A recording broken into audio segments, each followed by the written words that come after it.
actually don't know that you can calculate and give your answer in fraction form for various of different reasons. In this video, I'll show you exactly how to. A test tube consists of a cylinder joined to a hemisphere. The total length of the test tube is 13.5 centimeters, and its diameter is 7 centimeters. Calculate the height of the cylindrical part of the tube, so this part, and the total volume of the test tube in terms of pi. So in this question, it isn't specifically telling us that our answer has to be in decimal form. So the first part of the question is pretty easy. All we need to do is just find the height of the cylinder. Firstly, we know that the diameter of this cylinder is 7 centimeters. And we know that a diameter just consists of a radius doubled. So the radius should be 3.5 centimeters. Don't forget your units. Now to figure out the height of the cylinder, you just simply take away 13.5 because that is the total height. Take away 3.5, which just consists of this, which gives us 10 centimeters. That's our first part done. Now for the second part, we have to keep in mind that the test tube is made up of a cylinder and a hemisphere. So we will have to do two separate calculations because there are two separate formulas for each shape. Firstly, to find the volume, if you remember the formula, which is pi radius squared by height. Now we can interpret everything we know into this formula.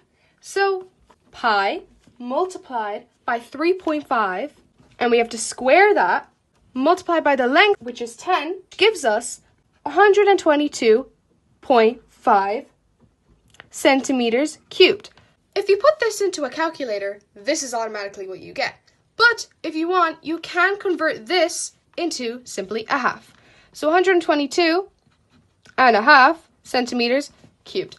This can be really helpful whenever you have recurring decimals. So for example, 122.562, and it is ongoing. So instead of having to repeat those decimals on and on, you can just put it into a fraction form.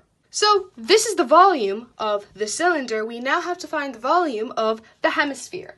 Now, if you do remember, the formula of how to find the volume of a hemisphere is 2/3 pi radius cubed.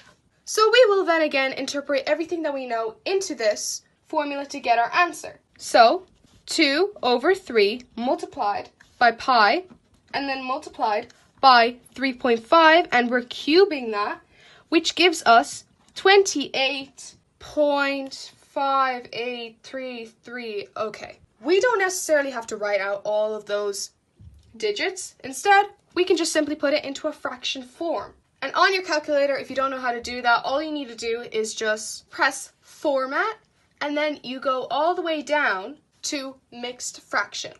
Therefore, it'll give you 28 and 7/12, also pi, centimeters cubed. Also, whenever you're given a question like this and it asks you for terms in pi, when you're calculating, don't even put in pi.